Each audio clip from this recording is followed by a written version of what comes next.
আমার শ্রদ্ধেয় সিরাজদা তিনি আজ আমাকে এখানে সুযোগ করে দিয়েছেন যাজন করার। কিন্তু আমি যখন এই লিঙ্কটির কথা শুনলাম, কারণ আমি জানি আমি এখানে এর আগেও কয়েকবার সঙ্গীত পরিবেশন করেছি বা অষ্ট আলোচনা করেছি, এখানে সমস্ত জ্ঞানে গুণে সমৃদ্ধশালী মানুষ থাকেন যারা পরম পিতাকে তার সেই ইষ্টময় জীবনযাপন তারা করে চলেছেন। আর তাদের কাছে আমি কখনোই ইষ্ট প্রসঙ্গ করার কথা বলি না, কারণ আমার এখনো সেই রকম কোনো জ্ঞান আমি অর্জন করে উঠতেই পারি না, আর এ জীবনেও পারবো বলে আমার মনে হয় না। আমি শুধু বাস্তবিক কর্মের মধ্যে দিয়ে যতটুকু নিজে হয়ে উঠছি, ওই পরম পিতা কথিত তার কথা যে যজন যাজন, এই দুটোকে করার চেষ্টা করি শুধুমাত্র। আমি যতটুকু নিজে করছি ততটুকুই সকলের সামনে যাজন করার চেষ্টা করি, কারণ যাজনটা যদি প্র্যাকটিসে না থাকে তাহলে যজনটাও আস্তে আস্তে স্তিমিত হয়ে যায়, যজন করার ইচ্ছেটাও থাকে না, নিজের আরো থেকে আরোতর হয়ে ওঠার ইচ্ছেটাও নষ্ট হয়ে যায়। তো সেই কারণেই আমার খুব ক্ষুদ্র চেষ্টা, যদি কিছু ভুল ত্রুটি কিছু বলে থাকি আপনাদের কাছে প্রথমেই আমি ক্ষমা প্রার্থী, ক্ষমা সুন্দর দৃষ্টিতে দেখবেন, কারণ আপনারা সকলেই বিজ্ঞজন। পরমদয়াল শ্রী শ্রী ঠাকুর বলছেন, তুমি যেমন তর প্রকৃত হবে প্রকৃতি তোমায় তেমন তর উপাধি নিশ্চয়ই দেবেন, এবং নিজের ভিতরে তেমন অধিকারও দেবেন। ইহা নিত্য প্রত্যক্ষ করছো, তবে আর চাইবে কি? প্রাণপণে প্রকৃত হতে চেষ্টা করো। পড়ে না পাশ করলে কি ইউনিভার্সিটি কাউকে উপাধি দিয়ে থাকে? শ্রী ঠাকুর খুব সহজ কথায় আমাদের বলে দিলেন যে তুমি যেমন ধরো প্রকৃত হবে, প্রকৃতি তোমায় ঠিক তেমন ধরো উপাধি দেবে। এই যেমন ধরো প্রকৃতির মানে আমরা যে যতটা হয়ে উঠতে পারবো, যে যতটা প্র্যাকটিক্যালি করবো, ঠিক ততটাই কিন্তু আমি রিটার্ন পাবো। গত 1-2 বছর আগে আমার ফালাকাটায় আমি ছিলাম, তখন পরম পূজনীয় অবিন দাদা তিনি সেই সময় ওইখানে গিয়েছিলেন, এবং সেই সময় তার সাথে কথা বলার সুযোগে তিনি একটা কথা বলছিলেন, যারা স্টুডেন্ট ছিল তাদেরকে বলছিলেন যে তুমি ওই অঙ্ক বইটা যদি সিংহাসনে রেখে ধূপবাতি দাও তাহলে কিন্তু তুমি অঙ্কে পাশ করতে পারবে না, তোমাকে ওই বইটা হাতে করে নিয়ে খুলে প্রতিটা চ্যাপ্টার প্র্যাকটিস করতে হবে। তুমি যতটা প্র্যাকটিস করবে ততটাই কিন্তু নাম্বার পাবে। তুমি যদি 2টো চ্যাপ্টারের অঙ্ক প্র্যাকটিস করে পরীক্ষা দিতে যাও তাহলে তোমার মার্কশিটে সেই 2টো চ্যাপ্টারের মতোই নাম্বার পাবে। তুমি যদি 5টা চ্যাপ্টার প্র্যাকটিস করে যাও তাহলে 5টা চ্যাপ্টারই পাবে। আর যদি তুমি গোটা বইটা প্র্যাকটিস করে যাও তাহলে 100-এ 100% নাম্বার তোমাকে কেউ আটকাতে পারবে না। প্র্যাকটিস, প্র্যাকটিক্যালি করা। তুমি নিজে যে কাজটা প্র্যাকটিক্যালি করছো তার কথিত কোন কথাটাকে তুমি প্র্যাকটিক্যালি পালন করছো। পরম পূজ্যপাদ শ্রী শ্রী বরদা বলছেন, আমার যত শিক্ষাই থাক, যত বিদ্যাই থাক, যত জ্ঞানই থাক, তার যদি না হতে পারি কিছুই হবে না। সেই জন্যই আমরা তাঁর হতে চেষ্টা করি। You are for the lord, not for others. চরিত্রগত করতে হয়, মনে প্রাণে বিশ্বাস করতে হয় সবই ইষ্টের। এটা মনে প্রাণে বিশ্বাস করলে অটোমেটিক্যালি আপনা আপনি শো ফর আদার্স এসে যাবে।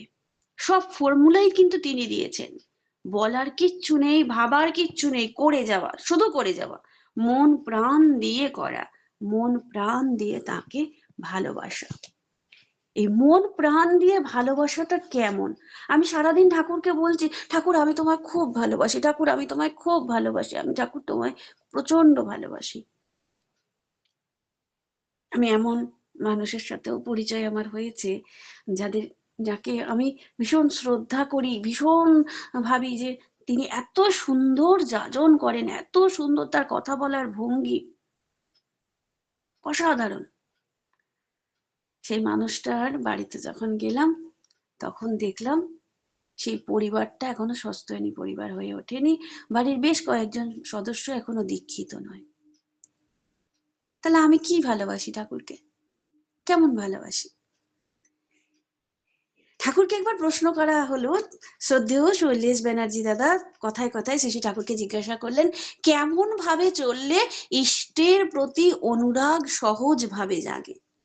শ্রী ঠাকুর বুঝিয়ে দিচ্ছেন, শ্রী ঠাকুর পরম দয়াল আমার, তিনি কেমন সুন্দর করে বলছেন, মা যেমন সন্তানের জন্য করে, সন্তানের স্বার্থ প্রতিষ্ঠা নিজেরই স্বার্থ প্রতিষ্ঠা করে নেয় এবং এই ব্যাপারে কোনো দুঃখ কষ্টকেই দুঃখ কষ্ট বলে মনে করে না, ঠিক এমনতর মনোভাব নিয়ে বাস্তবে করা বলা ভাবা নিয়মিত চালানো লাগে। তার মানে আমার প্রত্যেকটা করা, প্রত্যেকটা ভাবা, প্রত্যেকটা বলা যেন ইষ্টের প্রীতি ও স্বার্থ প্রতিষ্ঠার জন্যই হয়। এইভাবে যদি কেউ চলতে শুরু করে সক্রিয় পরিক্রমায়, তাহলে তার টান গজাবেই। শ্রী ঠাকুর আরো বলছেন যে খ্রিস্ট বলেছেন, take up the cross and follow me. ক্রসটা হাতে তুলে নাও এবং স্বার্থ প্রতিষ্ঠার, ক্রসটা হাতে তুলে নাও এবং আমাকে অনুসরণ করো। এবার এই ক্রস মানে কি, শ্রী ঠাকুর তাও বুঝিয়ে দিচ্ছেন যে ক্রস কথার মানে, তিনি বলছেন যে ক্রস কথার মানে আমি এই বুঝি যে আমার কমপ্লেক্স, আমার প্রবৃত্তি যখন ইষ্টের স্বার্থ প্রতিষ্ঠার বিরোধী হয়ে দাঁড়ায় এবং আমার উইল, আমার ইচ্ছে যখন তার প্রতিবন্ধক স্বরূপ সেই প্রবৃত্তিকে ভেদ করে ঠেলে ওঠে, এই অবস্থা হচ্ছে ক্রস। বেপরোয়া হয়ে এমনতর চলা লাগে, মানে আমার বৃত্তি প্রবৃত্তি আমার ইষ্ট স্বার্থ প্রতিষ্ঠার বিরোধী হয়ে দাঁড়াচ্ছে, আমার উইল, আমার ইচ্ছেগুলো তাতে প্রতিবন্ধকতা তৈরি করছে। মানে আমার ভিতরে একটা ইষ্ট স্বার্থ প্রতিষ্ঠার ইচ্ছে রয়েছে, আর একটা প্রবৃত্তি, আর একটা ইচ্ছে গিয়ে তার উপরে গিয়ে দাঁড়াচ্ছে।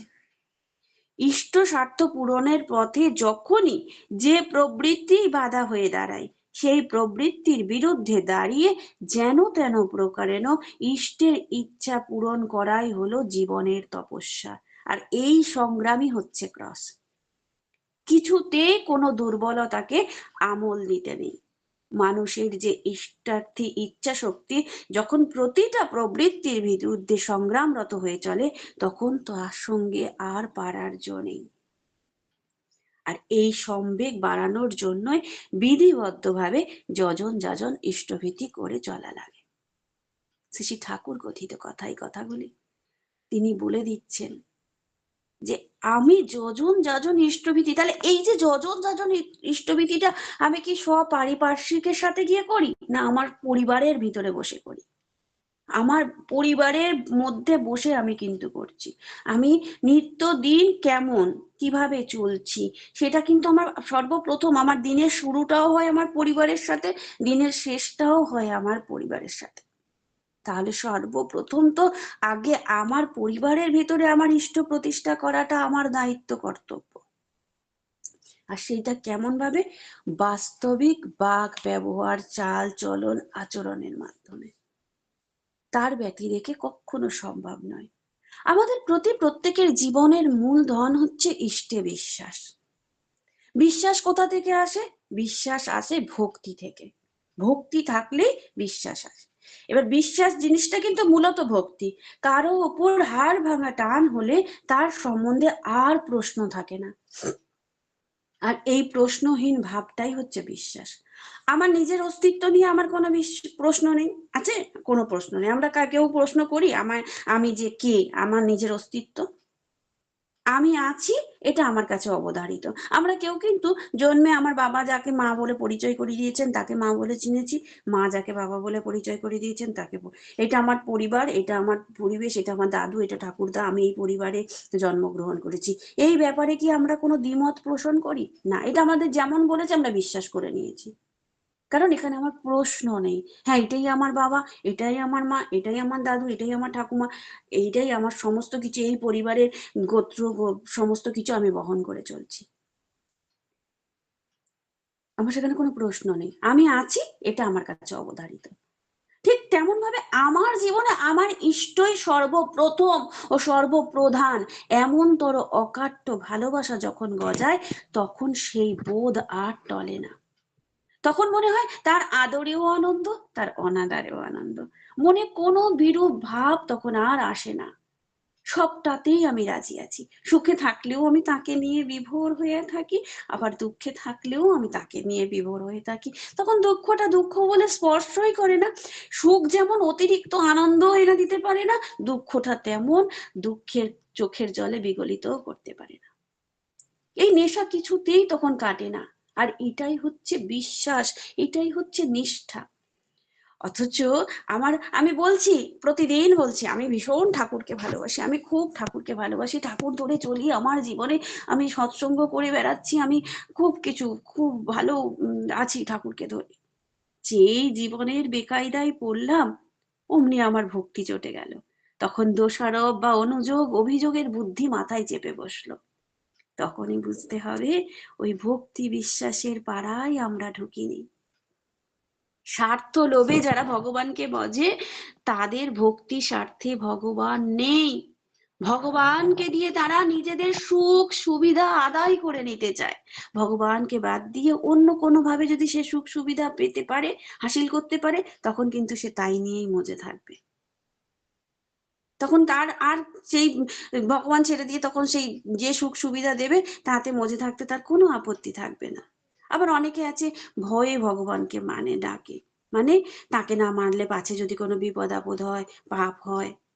ভক্তি বিশ্বাসের নামে নানা রকম মিথ্যাচার ভণ্ডামি দুনিয়া ভোর চলছে।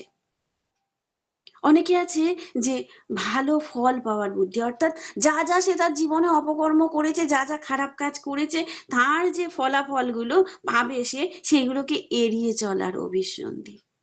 এই মতলবেও অনেকে ভগবানের দোহাই দিয়ে চলে। কিন্তু সেই পরম পিতা তিনি এমন বান্দা নন যে কারো স্তুতি বাক্যে ভুলে গিয়ে তিনি বিধি উল্টে দেবেন, যদি করা না থাকে। তাই তাদের কল্পনা, যারা এরকম চিন্তা ভাবনা করে চলছে, তাদের কল্পনা কামনা যখন ফলে না, তখন সে কি করে? ভগবানের বিচারে বসে যায়। এইসব মানুষদের মেন্টালিটিতে ভক্তি আর বিশ্বাসের জায়গা অতি সংকীর্ণ। ধর্মের নামে, ভক্তি বিশ্বাসের নামে ফাঁকিবাজি চলছে চারিদিকে। এই কারণে বহু লোক ধর্মের মর্মটাই বুঝতে পারছে না, যে প্রকৃত ধর্ম কি। এরাই কিন্তু প্রকৃত ধর্ম বিরোধী মানুষ। ভক্তি বিশ্বাসের যে কি দৃষ্টান্ত হতে পারে তা তাদের কাছে অজ্ঞাত। একটি ঘটনা বলি, বুঝতে সুবিধা হবে যে কেন বলছি। এতটাই মানে বেশ কয়েকদিন ধরে এমন কিছু ঘটনা চোখের সামনে আসছে যেগুলো দেখলে খুব খারাপ লাগে। আমি আমার যখন দীক্ষা নিই তখন সেই সময় যে সৎসঙ্গ, করোনার অনেক আগে, 14-15 বছর আগের ঘটনা বলছি। তো আমার যিনি ঋত্বিক ছিলেন, আমার দীক্ষার পরবর্তীতে আমি তো যখন দীক্ষা নিয়েছি একদম মানে জীবনে নিঃস্ব হয়ে গিয়ে, তো তখন আমার কোনো কাজকর্ম নেই, কিচ্ছু নেই, সংসার করতেও ইচ্ছা করছে না। তা আমি ডিপ্রেশনের রোগী একদম, মানে সত্যি কথা বলতে আমি ওষুধ, ডিপ্রেশনের ওষুধ খেতে হতো। আমি সারাদিন বিছানাটায় শুধু শুয়ে থাকতাম। আমার কোনো সংসারের কাজ কর্ম কিচ্ছুটা, মানে জীবনে এত বড় একটা আঘাত পেয়েছিলাম, এমন সাংঘাতিক আঘাত পেয়েছিলাম যেখানে আমি জানতাম, আমি ভাবতেও পারিনি বা আমার পরিবারের কেউ ভাবতেও পারিনি, কল্পনাও করতে পারিনি যে আমি আর কোনোদিন সোজা হয়ে উঠে দাঁড়াতে পারবো। সবাই হয়তো ভেবেছিল যে আমি ওই বিছানাতে শুয়ে শুয়ে জীবন কাটাবো। তো সেই সময় আমার মা আমাকে দীক্ষা দিয়ে বললেন যে তুমি তো বেঁচে আছো, নিঃশ্বাস নিচ্ছ, সেই প্রতিটা নিঃশ্বাসে নয় গুরু নাম করতে করতে যা যতটুকু জীবন আর কাটাবে ওই নাম ধ্যান করতে করতেই কাটিয়ে দিও। এই বলে আমরা স্বামী স্ত্রী দুজনে দীক্ষা নিই। এবং তখন আমার যিনি ঋত্বিক ছিলেন তিনি আমাকে ভীষণ, মানে তিনি আমাকে প্রথম যেদিন দেখেন সেদিন থেকেই তার আমার প্রতি ভীষণ ভালোবাসা একটা তৈরি হয়, জানি না কেন, সেটাও আমার পরম পিতার দয়া ছাড়া আর কিচ্ছু না। তো তিনি আমাকে বলেছিলেন, মা এরম ভাবে না থেকে তুই আয় না, একটু সৎসঙ্গে আয়, দেখবি ভালো লাগবে, কিছু কাজ নেই তো, তুই তো শুধু এসে বসে শুনবি, আর আমরা কি আলোচনা করি, ঠাকুরের কথা কি বলি, তুই দেখবি, শুনলে ভালো লাগবে। তো সেই কারণে আমার সৎসঙ্গে যাওয়া, প্রতিদিন, প্রতিদিন না হলেও প্রায় দিন, বেশিরভাগ দিন আমি ওই সৎসঙ্গে যেতাম এবং সেখানে গিয়ে কথা বলতাম, ওই কথা শুনতাম, সঙ্গীত শুনতাম এবং পেছনে, আমি একদম পেছনের দিকে বসতাম যাতে দূর থেকে সকলকে দেখতে পাই, দূর থেকে সকলের কথাগুলোকে শুনতে পারি, বুঝতে পারি, অবজার্ভ করতে পারি। তো এরকমই সৎসঙ্গে গিয়েছি, আমাকে একজন জেঠু জেঠিমার সাথে পরিচয় করিয়ে দিচ্ছেন আমার ব্যক্তি, যে এনারা ভীষণ ভক্তপ্রবর মানুষ, খুব ঠাকুরকে ভালোবেসে চলেন, তারা স্বস্ত্যয়নী নিয়েছেন, স্বামী স্ত্রী দুজনেই স্বস্ত্যয়নী ব্রতধারী, এনাদের বাড়িতেও সৎসঙ্গ আছে, তুই আসিস, আমাকে বলেছে। তা কোনো এক কারণে আমার যাওয়া হয়নি তাদের বাড়িতে। এবং তারপরে ওই জেঠু জেঠিমাকে বিভিন্ন সময় বিভিন্ন জায়গায় সৎসঙ্গে দেখেছি, এবং তারা বেশ সম্মানিত হতেন, সব জায়গায় গিয়ে সম্মান পেতেন, সকলে খুব সম্মান করতেন সেই জেঠু জেঠিমাকে। তো তার মাঝে করোনা চলে এলো, আমাদের সাথে তাদের আর যোগাযোগ হচ্ছিল না। তারা আমার বাড়ির সৎসঙ্গতেও বহুবার এসেছেন। তো এইরকম থাকতে থাকতে হঠাৎ করেই বিচ্ছিন্নতা সবার মধ্যেই, গোটা পৃথিবী জুড়েই চলছিল। তো যখন আবার করোনার পরবর্তীকালে যখন অফলাইন সৎসঙ্গ শুরু হবে, তার আগে আমরা যখন ডিপির কাজে বেরোলাম, আমরা যখন ডিপির কাজে বেরোনো শুরু করলাম, তখন হঠাৎই ওই জেঠিমাদের পাড়ায় যখন আমি গেছি ডিপির কাজ করতে, তখন জেঠিমার সাথে দেখা হয়, তিনিও কথা বলেন, আমিও কথা বলি, এবং আমাদের সাথে তিনি ডিপির কাজে বেরোন। এবার ওই পাড়াটিতে আমি সব থেকে বেশি ডিপির কাজ করেছি, তো কারণ ওখানে প্রচুর দীক্ষিত মানুষ এবং যারা সবকিছু ছেড়ে ছুড়ে দিয়ে বসেছিলেন। তো প্রত্যেক দিন প্রায় যেতে হতো, এবং সেখানে এমন ছিল যে তারা সন্ধ্যের প্রার্থনাটা পর্যন্ত জানতো না। ওখানে গিয়ে আমি প্রার্থনা করতাম, বেশিরভাগ দিন ওখানে গিয়ে সন্ধ্যের প্রার্থনাটা করতাম। তো একদিন এরকম ডিপির কাজে গিয়েছি, একজন মা যখন আমি বেরিয়ে আসছি আমাকে একটু ডাকছেন, মা একটু এদিকে সরে আসবেন, আপনার সাথে আমার কথা আছে। তো ওই মাটি আমাদের দীক্ষিত কেউ নন। তো যাই হোক, আমি ভাবলাম যে এসেছি যখন একটু কথাই বলে যাই, আমি পাশে সরে গেলাম। তখন গিয়ে বলছে, ওই যে জেঠিমা আপনাদের সাথে যান, উনি তো ঠাকুরের দীক্ষিত মানুষ। আমি বললাম, আগে হ্যাঁ অবশ্যই। বলছে, জানেন ওনারা নিরামিষ খান বাড়িতে? আমি হ্যাঁ, ওনারা তো স্বস্ত্যয়নী ব্রতধারী। বলছে না, ওনারা খান বলতে বাড়ির সবাই কিন্তু খান না, ওনার স্বামী স্ত্রী দুজনে স্বস্ত্যয়নী। তা উনি বাড়িতে একটা নিয়ম করে রেখেছেন যে বাড়িতে মাংস নিয়ে এসে রান্না করা যাবে না, মাছ ডিমটা রান্না হয়, মাংস এনে রান্না করা যায় না। তা আমি শুনছি, তা কি করা যায়, কি বলতে চাইছেন আপনি বলুন ভালো করে বুঝিয়ে। তখন তিনি বলছেন যে ওনার দুটি ছেলে আর দুটি ছেলের বউ আছে, জানেন? আমি বললাম, আগে জানি। বলছে, তারা কিন্তু কেউ দীক্ষিত নয়। আমি বললাম, ও আচ্ছা, না এটা আমার জানা ছিল না। তখন বললো, তার নাতি নাতনিরাও আছে। আমি বললাম, আগে সেটাও জানি। তখন বলছে যে উনি ওই যে বাড়িতে মাংস রান্না করে খেতে দেন না, এর ফলে ওনার বড় বৌমা তারা বাইরে থেকে রান্না করা মাংস কিনে নিয়ে এসে খান, লুকিয়ে লুকিয়ে রাত্রেবেলা খান। আর কি করেন, ওই খেয়ে যে উচ্ছিষ্ট গুলো, হাড় ঠাড় যেগুলো থাকে, সেগুলো ওর বাড়িতে উঠোনে ছুড়ে দেন। রাত্রের দিকে খান তো তাদের উঠোনে, যেন তারাই খেয়েছে বা কুকুর বিড়াল কিছুতে টেনে নিয়ে এসে ফেলেছে এরকম। কারণ ওনার বাড়ির ডাস্টবিনে ওইগুলো ফেলা যাবে না, তো সেই কারণে উনি ওর বড় বৌমা এরকম করে ছুঁড়ে ছুঁড়ে ফেলে দেন। তাই আমি বললাম, তাহলে আপনি আমাকে কি করতে বলছেন? অবশ্যই কাজটা খুব ঘৃণ্য কাজ। তখন বলছে, আপনারা যদি একটু কথা বলেন যে এই কাজটা যদি উনিরা না করেন, আমি দেখুন, আমি চেষ্টা করে দেখবো। এবার আমি কি করে কথাটা বলতে পারি? আমার কাছে তো কোনো প্রুফ নেই, প্রমাণ নেই। আর ওইখানে আমি বসবাস করি না, তা আমি ফট করে তো আর এই কথাটা বলতে পারি না। তো তারপরে বেশ কিছুদিন গেল, আমি ওখানে ডিপির কাজে যাচ্ছি, সন্ধ্যের প্রার্থনায় যাচ্ছি, আরো কয়েকজন মায়ের কাছ থেকে দেখলাম একই রকম ভাবে বিভিন্ন অভিযোগ আসছে ওনাদের নিয়ে।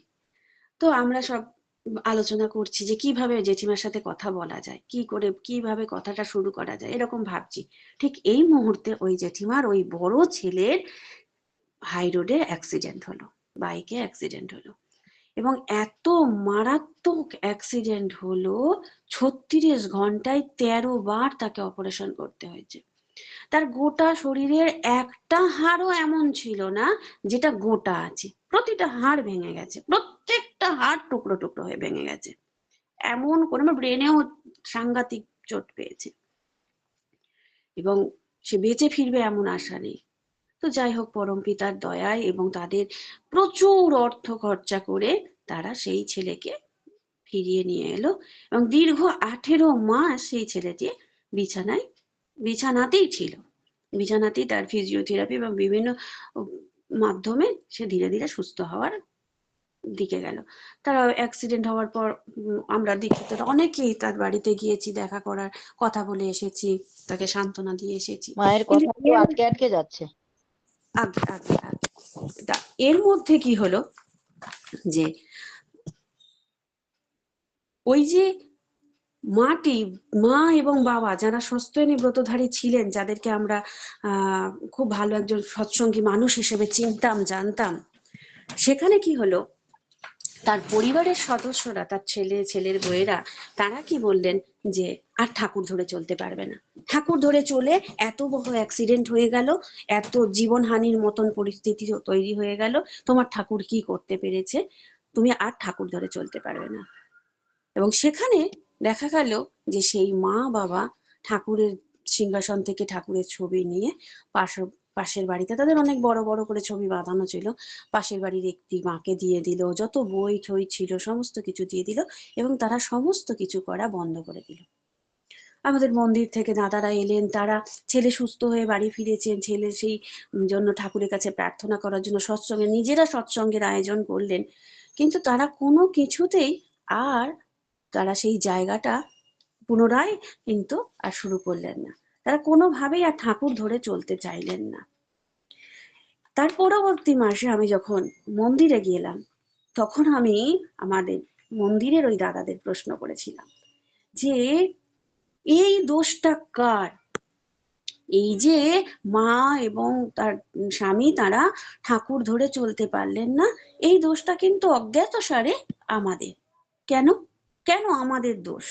কারণ আমরা কিন্তু কখনো তাকে প্রশ্ন করিনি যে আপনারা সত্যেনী ব্রতধারী, আপনার পরিবারে কেন কেউ দীক্ষিত নয়। আমরা এরকম যাজন করার চেষ্টা করিনি, আমরা তার বাড়িতে তার ছেলে বউয়ের সাথে গিয়ে কথা বলার চেষ্টা করিনি, আমরা চেষ্টা করিনি।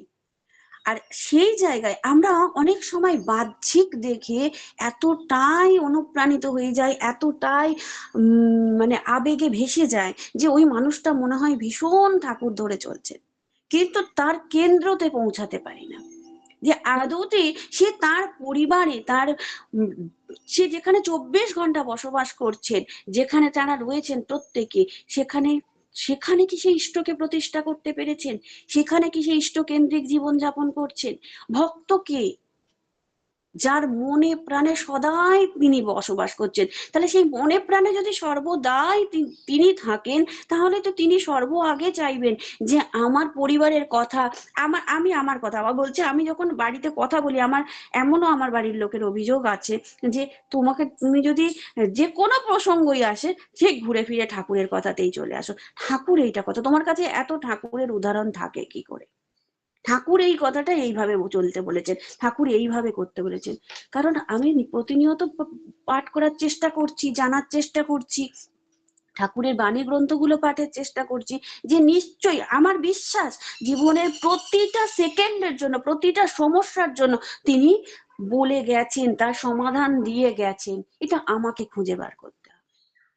আর কি, আমি যদি আমার বিশ্বাস, আমার ভক্তি যদি আমার ইষ্টের প্রতি থাকে, তাহলে সর্বপ্রথম তো আমি আমার পরিবারটাকে ভালোবাসি সব থেকে বেশি, আমার সন্তানদের আমি সব থেকে বেশি ভালোবাসি, আমি তো তাদের কাছে আগে যাজনটা করব, আমি তো আগে তাদেরকে শেখাবো যে তুমি তোমার এই পরম পিতা একমাত্রই যিনি তোমাকে সঠিক পথের নির্দেশ দিতে পারবে, তোমার জীবনকে আরো থেকে আরোতর সুন্দর করে গড়ে তোলার জন্য তিনিই একমাত্র, তিনি ছাড়া আর কেউ নেই। আমি পারবো না, তোমার বাবা পারবে না। আমরা সন্তানকে তো এটাই শেখাবো, এটাই জানাবো যে আমার বা তোমার বাবার চিন্তা ভাবনা ধারণা দৃষ্টি একটা সীমিত জায়গা অবধি, তারপরে আমি আর পৌঁছাতে পারবো না। কিন্তু সেই তিনি যার সাথে আমি পরিচয় করিয়ে দিলে, যিনি তোমাকে সব অবস্থাতে হাত ধরে এগিয়ে নিয়ে চলে যাবেন, সব বিপদ আপদ থেকে তোমাকে তুলে সোজা করে দাঁড় করিয়ে দেবেন, সেই হাতটা ধরিয়ে দেওয়ার দায়িত্ব তো আমাদের বাবা মায়েদের। যে আমি আমার বিশ্বাস যদি গাঢ় হয়, এইটা কিন্তু আমি সব সময় বলি, আমার নিজের যদি বিশ্বাস গাঢ় হয়, আমি নিজে যদি বিশ্বাস করি যে পরম পিতাই একমাত্র যিনি আমাকে সব অবস্থাতে ভালো রাখবেন, সব অবস্থাতে আমার পাশে তিনি থাকবেন, তিনি সর্বক্ষণ আমার সাথে আছেন, এই বিশ্বাসটা যদি আমি করি, তাহলে সর্বাগ্রে আমি আগে আমার পরিবারটাকে ইষ্টকেন্দ্রিক করে গড়ে তুলব। আমি সবার আগে, আমি বাইরে তো যাজনে পরে যাব, আমি পরিবেশের যাজন, পরিবেশের মঙ্গল চাইছি। সেই দাদা বলছেন আমি পরিবেশের মঙ্গল চাইছি, পরিবেশের জন্য যাজন করছি। শ্রী ঠাকুর বলছেন পারিপার্শ্বিক ছাড়া বাঁচা যায় না। ঠাকুর কি পরিবার ছাড়া বাঁচার কথা বলেছেন? বলেছেন কোথাও? ঠাকুর পরিবারকে আমরা দেখি কি যে তারা পরিবার ছাড়া বাঁচছেন? আমি সপারিপার্শ্বিক বাঁচার কথা ভাবছি। ঠাকুর বলেছেন সপারিপার্শ্বিক বাঁচতে, ঠাকুর সপরিবার বাঁচতে বলেননি। তিনিই তো একজন প্রথম যিনি সংসারের মধ্যে থেকে সন্ন্যাস করছেন। সংসারে থেকে, সংসারে স্বামী স্ত্রী সন্তান সন্ততি দেওর ভাসুর শ্বশুর সকলকে নিয়ে পরিবার করে কিভাবে ইষ্টকেন্দ্রিক জীবনযাপন করা যায় সেটা তিনি শেখাচ্ছেন। তার আগে তো কেউ এমন করে সংসার সন্ন্যাসী হতে শেখাননি। সংসারে থেকে তার ভক্তি প্রতিনিয়ত ইষ্টের সাথে গড়ে তোলার কথা তো এর আগে কেউ কখনো এমন ভাবে জানায়নি। সবাই সংসার ত্যাগ দিয়ে সন্ন্যাস গ্রহণ শিখিয়েছেন। তিনিই তো একমাত্র যিনি পরিবারের মধ্যে থেকে ইষ্টকেন্দ্রিক জীবনযাপন শেখালেন। তাই আমরা সৎসঙ্গ করি, আমরা মাতৃ সম্মেলন করি, আমরা যা কিছুই করি না কেন, যত বড় বক্তাই হয়ে উঠি না কেন, যা কিছুই আমার জীবনে অ্যাচিভ করি না কেন, যদি আমার পরিবারের মধ্যস্থলে কেন্দ্রস্থলে যদি আমার ইষ্ট বা আদর্শকে প্রতিষ্ঠা না করতে পারি, আমার কিচ্ছু হওয়া ওঠেনি। এবারে জানুয়ারি মাসে যখন আমি ঠাকুর বাড়ি গেলাম, পরম পূজ্যপাদ শ্রী শ্রী আচার্যদেব, আমরা 4 জন বসেছি, আমরা স্বামী স্ত্রী সন্তান 2 জনকে নিয়ে বসেছি। তিনি আমাদেরকে একই কথা বললেন যে 4 জনের কেন্দ্রবিন্দু কিন্তু তিনি, তাকে কেন্দ্র করে জীবনযাপন, তবেই গিয়ে আনন্দময় উদ্বর্ধনের পথে এগিয়ে যেতে পারবেন। আজ এই মহতি সৎসঙ্গে উপস্থিত সকল শ্রদ্ধেয় ইষ্টপ্রাণ দাদা, শ্রদ্ধেয়া ভক্তিমতী মাতা, আপনাদের কাছে একান্ত করজোড়ে অনুরোধ, সকলে সেই সপরিবার সপারিপার্শ্বিক ইষ্টময় জীবনযাপন করুন, সকলে তাকে নিয়ে আনন্দময় জীবনযাপন করুন, এই প্রার্থনা রাখি। জয় গুরু। জয় গুরু, জয় গুরু। শ্রদ্ধা মা, অসাধারণ একটি ইষ্ট প্রসঙ্গ আজকে পরম পিতার চিচরণে নিবেদিত হলো। তারই কথা, প্রিয় পরমের কথা আমরা প্রত্যেকেই শুনলাম। অপূর্ব, তুমি যেমন প্রকৃত হবে প্রকৃতি তোমায় তেমন তোর উপাধি দিবেন, এই দিয়ে শুরু করলেন মা। তুমি যেমন প্রকৃত হবে প্রকৃতি তোমায় তেমন তোর উপাধি দিবেন। সত্যি মানে প্রকৃতি আমাকে তেমনই বলে, আমি যদি প্রকৃত হয়ে উঠতে না পারি, হ্যাঁ, তাহলে প্রকৃতি তেমন তোর উপাধি দিবেন। সে কথা বলতে বলতেই মা কত বিভিন্ন ভাবে বলছিলেন জীবনের কথা। সে নিজের জীবনের কথাও বলছিলেন মা, যে আমি কোনোদিন ভাবতেই পারিনি যে আমি আবার সুস্থ এমন হয়ে ফিরে আসবো। তারই দয়া হয়েছে আগে, তারই দয়ায় আমার উনার মা, আমার শ্রদ্ধা মায়ের প্রেরণায় মা আবার ইষ্টকেন্দ্রিক চলনায় চলতে শুরু করে দিলেন এবং শুরু করে তাকে একেবারে মানে নিঃশেষ হয়ে যাওয়ার থেকে একদম তুঙ্গে নিয়ে এলেন, পরম পিতার চরণে যুক্ত করিয়ে দিলেন। আর পরম পিতার সঙ্গে যুক্ত হয়ে মা আমার কি কথায় বলছিলেন, সেই যে একটা পরিবারের কথা বলছিলেন, সেই যে দাদু বা নাকি বলছিলেন, সেই পরিবারের ওনারা ঠাকুরের চরণ আশ্রিত সস্তরী ব্রতধারী, কিন্তু পরিবার পরিজনের কারোর মধ্যে তিনি তা চারিয়ে দিতে পারেননি। এটা আমাদেরই দোষ তো আছেই, পরিবারের প্রতি প্রত্যেকেরই মধ্যে আছে, কারণ তার পরচরণে দীক্ষা গ্রহণটা তো ছোটবেলায়, এই জন্য ঠাকুর ছোটবেলায় দীক্ষা দিতে বলেছে, যে কাঁচা বাঁকে ধরে বাস, পাকলে বাস ঠাস ঠাস।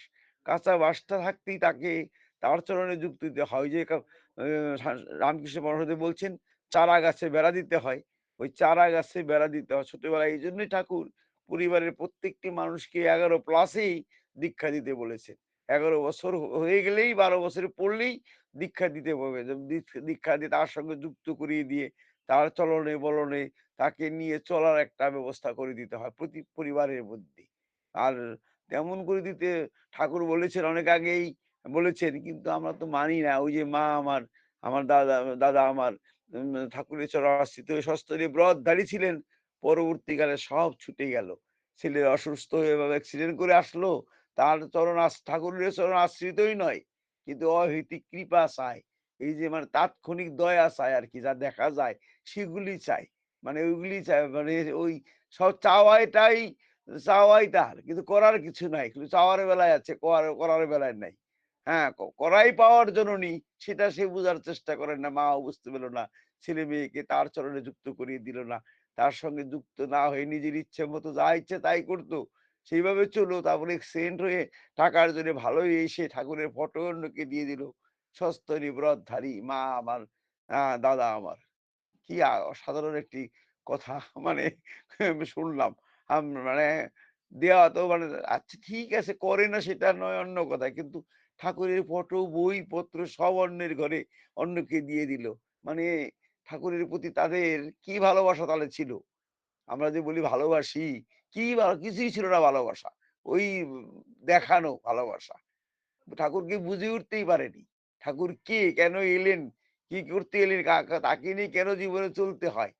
আর আমার মা সর্বশেষে সে কথাই বলছিলেন যে প্রত্যেকের পরিবারের মধ্যে এমন করে ঠাকুরের কথা বলতে হবে প্রতিক্ষণে প্রতি কাজের মধ্যে মানে ওইরকম হয়ে উঠতে হবে যে যেন আমার প্রত্যেকটি কাজে ঠাকুরের এক্সাম্পল দিতে হয়।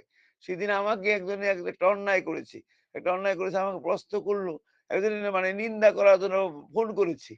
আমি বলছি ঠাকুর তো তাই বলেনি, ঠাকুর বলছে পতিতকে উদ্ধারের চেষ্টা করো।